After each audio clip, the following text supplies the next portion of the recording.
That's kind of the point, is that, oh, I could add on the 9 or the 6. But the foundation is this shape here, B flat 7. You're playing with the root on top.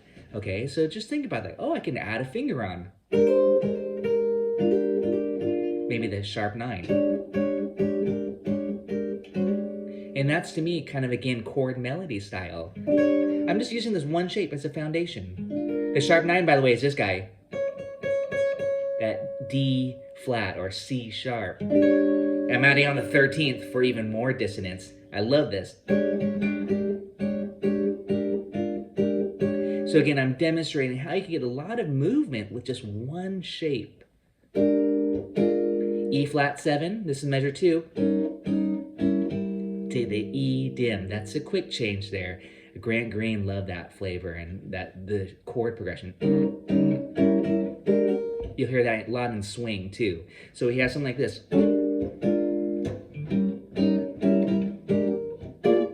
And then I went to B flat 13 to B flat.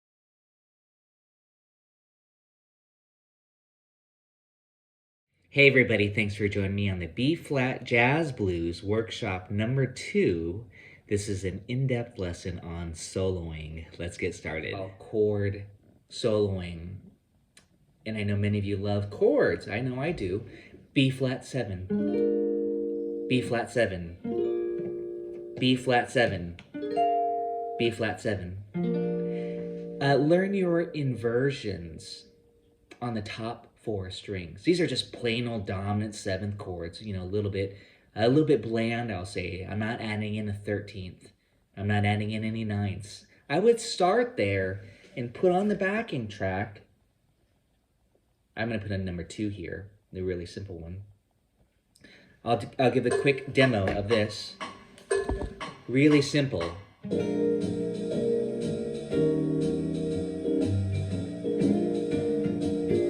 E flat, I'll say it. Back to B flat. F7, E flat 7, and B flat. B flat, E flat, B flat. E flat, B flat. This is just this is number 2, by the way. F7.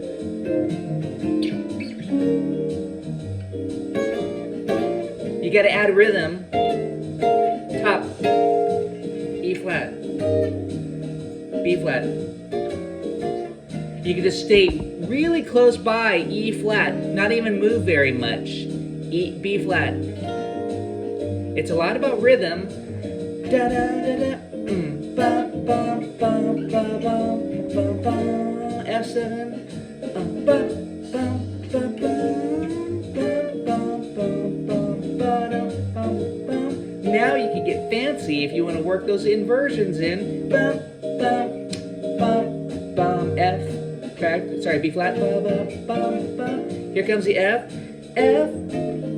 E flat.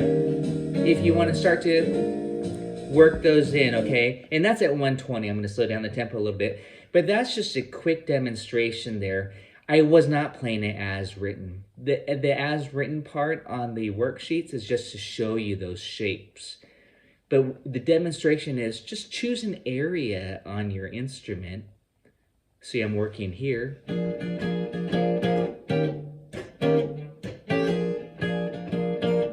Where's the nearest E flat 7 right here? Maybe go to, and then B flat. F7, E flat 7, lick.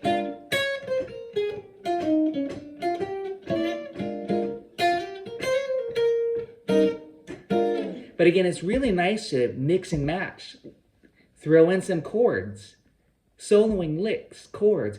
But I find that if you really start to, you know, study these chord shapes, these inversions, no matter where you're at on the fretboard, and this is especially on the top 4 strings. I'm using kind of chord melody style versus these chords. What I call the grit chords with the root on the 6th or the 5th. These are on the top 4 strings, which is quite associated with chord melody style. But once you really kind of, navigate through the changes, you could throw those little licks in.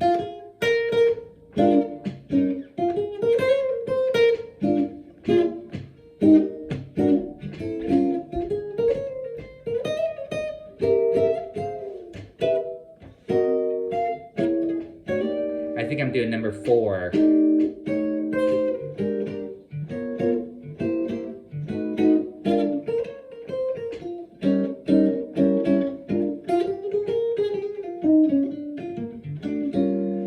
I know I could spend the whole session on chords, and I realize that, but I'm not going to today because I want to just kind of mix and match.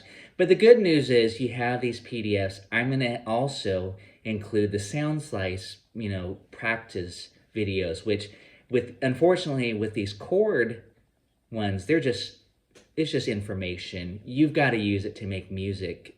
That's up to you. I always say add rhythm because it's just boring to hear chords do this. I think it's boring, but that's just an exercise, and you don't need to do that. That's way too busy. And maybe there's it's good to do it sometimes, but really you want to just get rhythmic.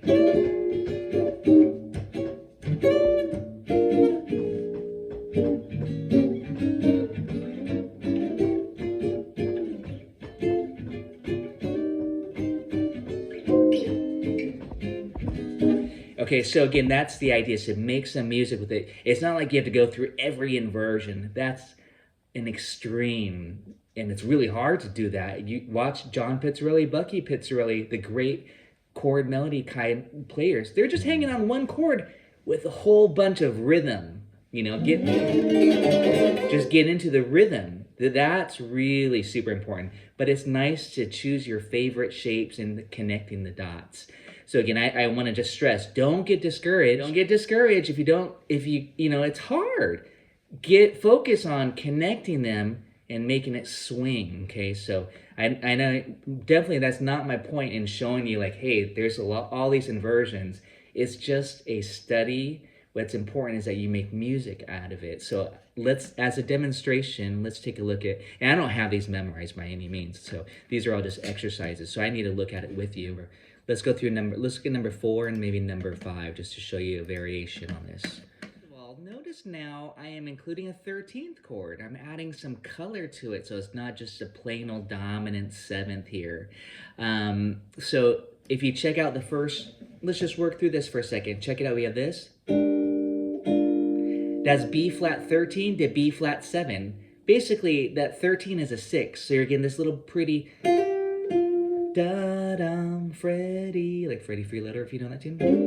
Okay, just a little voice leading, all within one shape. That's kind of the point, is that, I could add on the 9 or the 6, but the foundation is this shape here, B flat 7. You're playing with the root on top. Okay, so just think about that. I can add a finger on. Maybe the sharp 9. And that's, to me, kind of, again, chord melody style. I'm just using this one shape as a foundation. The sharp 9, by the way, is this guy. That D flat or C sharp. I'm adding on the 13th for even more dissonance. I love this. So again, I'm demonstrating how you can get a lot of movement with just one shape. E flat 7, this is measure 2. To the E dim. That's a quick change there. Grant Green loved that flavor and the chord progression. You'll hear that a lot in swing too. So he has something like this.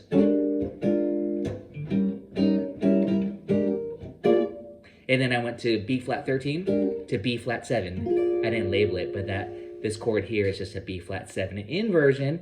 And then I did a 2-5 here, but I'm using, who knows what this technique is here? F minor to E7. Who wants to say it? Tritone substitution. That creates a chromatic movement. So I'm going F minor 7, E 13, just E7, but it's fancier, into the E flat 9. And again, that's all about the voice leading here. Da da dum. So again, this is now chord melody style. So that was F minor 7, E13, to the 9, and then to the E flat dominant 9, to the E flat 7. This is that trick again to get some movement. I went from E flat 9 to E flat 7. And if you don't know your inversions, these are great studies for you. I would start with the number 1 and number 2 to really get them.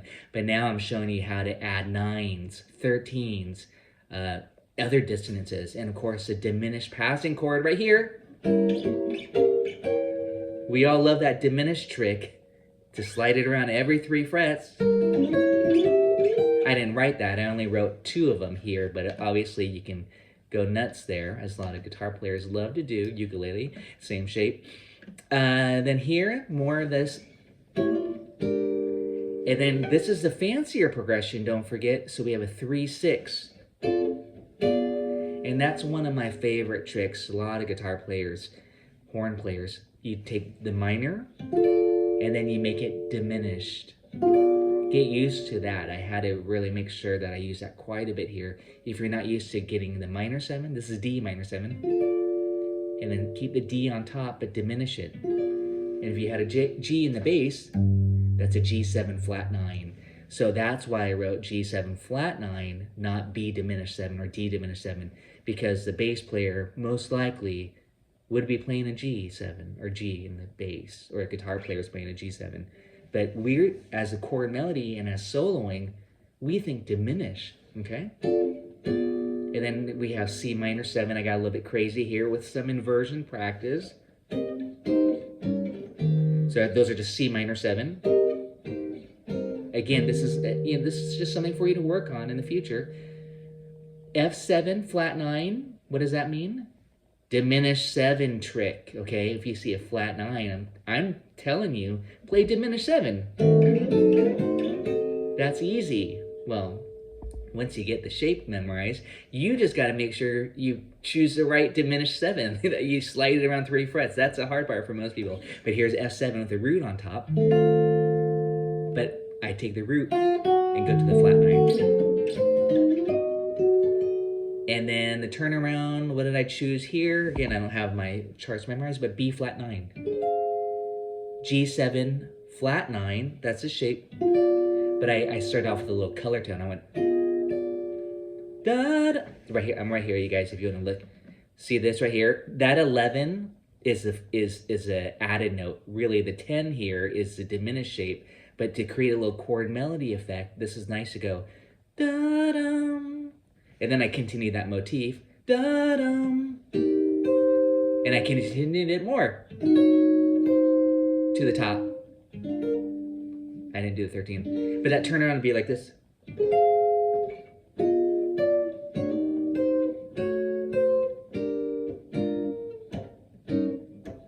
You gotta add rhythm.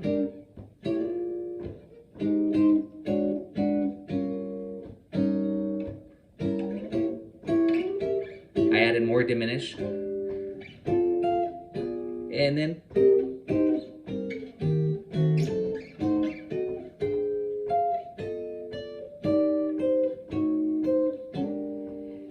and again, some fun little chord melody from learning your basic inversions, knowing you can then add 13ths and 9s, and then mix and match.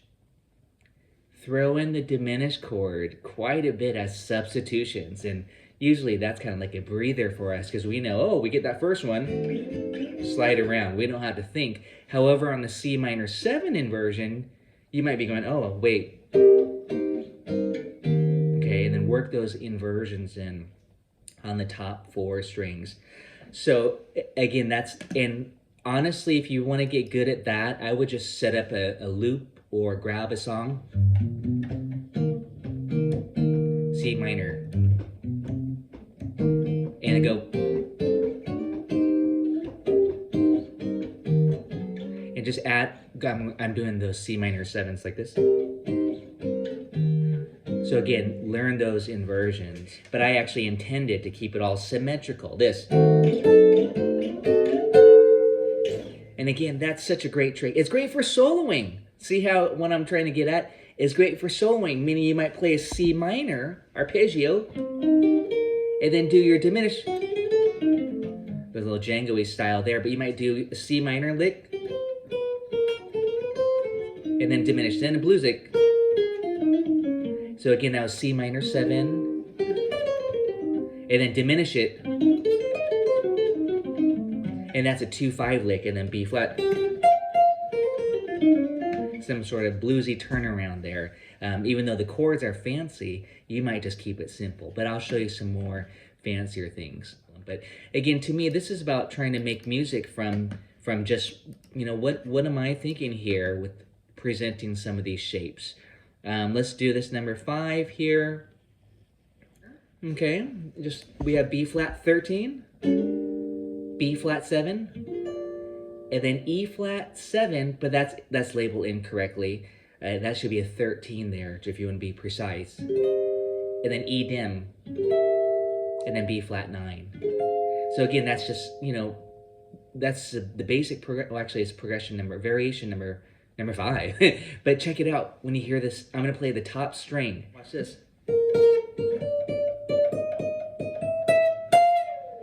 That to me is kind of my guide there. And I do this with chords in the bass, by the way, like this. Whatever I do on the first string, on the guitar, the first string, the E, I'll often do it in the bass too, just so you know. And that's one of my favorite hacks. This is this. Okay, so I went like this. B flat 13, B flat 7, it's as written. E flat 13, E dim 7, that's that quick change here, sharp 4 dim, to the B flat dominant 9. But bring out that melody. With chords. 2, 3 again.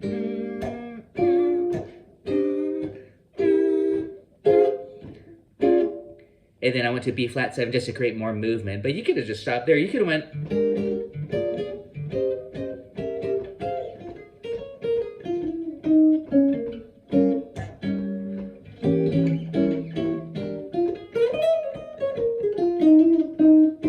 You know, etc. You could just kind of throw in these little chord melody style licks and riffs, and then put in your blues licks in between as you're following and navigating through the changes. So just to continue on, check out F minor 11 if you're not sure what is F minor 11. It's a really pretty sound.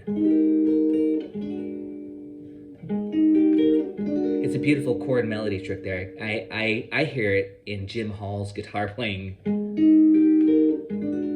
And then E flat 9. So that's a beautiful little 2-5 trick with chords. Here's F minor 9 with the bass, so you could hear it. But F minor 11 would be this. But I'm taking out the bass note. These are just top 4 strings, so there's no root. And then B flat 7 sharp 5, very dreamy, and then E flat 9 to the E flat 7. So again, you're gonna have a lot of fun with chords.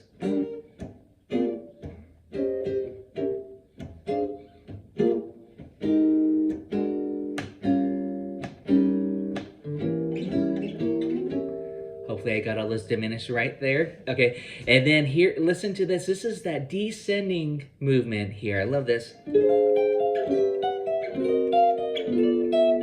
Isn't that pretty? Just this. The walk down from the root, the 1, to the 6. And definitely, if you miss class part 1, that was kind of really about talking about these riffs, the chordal substitutions, I call them.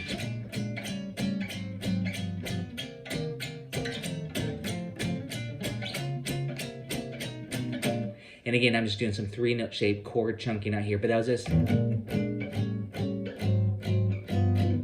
C minor, F7, turn around.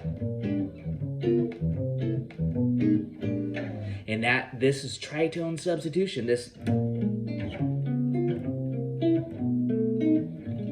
That was a turnaround there. That's just right. I'm using 13ths here, by the way, you guys. So in case I'm trying to encourage you, review those previous videos. I talk about this. I talk about this.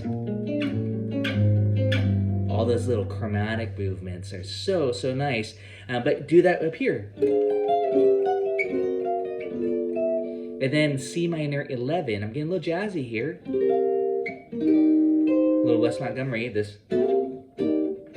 So that was C minor 11. 11 is the same as a 4. Then C minor 9. I didn't label it, but it's C minor 9. C minor 7. And then that diminished F7 flat 9. And then finally, the turnaround. And yes, I'm anticipating those chords. 1, and. Okay, you really want to anticipate. Like you're gonna see that in these solo etudes in a minute. I want to put it in context and give it some life. We're not gonna just play it as written. Again, that's boring. There's no anticipation. There's no, that's just your template for you to make it come to life with rhythm. Number 5 here, slow it way down. And this is again how I would practice it. And I'm just reading it here with you again.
Vary it up, like there it shows. Instead of this. And of course, this is where you'll hear me say this on one of my videos there. Or this. Or this.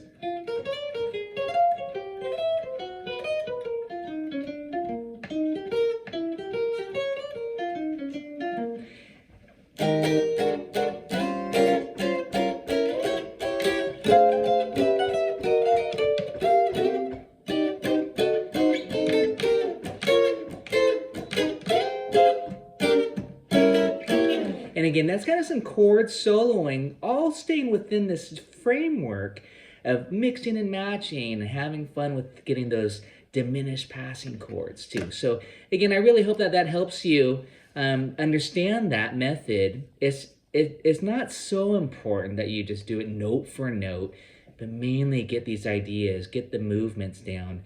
But I would definitely start with the first, go in order. And then again, if like, oh, I got to work on my C minor 7 inversions, isolate that on your iReal Pro. Just jam out on C minor 7 or F or the 2/5. I'm going to show you. I actually just looped it right here just to show you how to practice this. It's just looped. 2, 5. Repeat. 2, 5. So now you could get C minor 7, diminish it. C minor 7. Diminish it. C minor 7. Diminish it. That's a 5. C minor 7. Diminish it.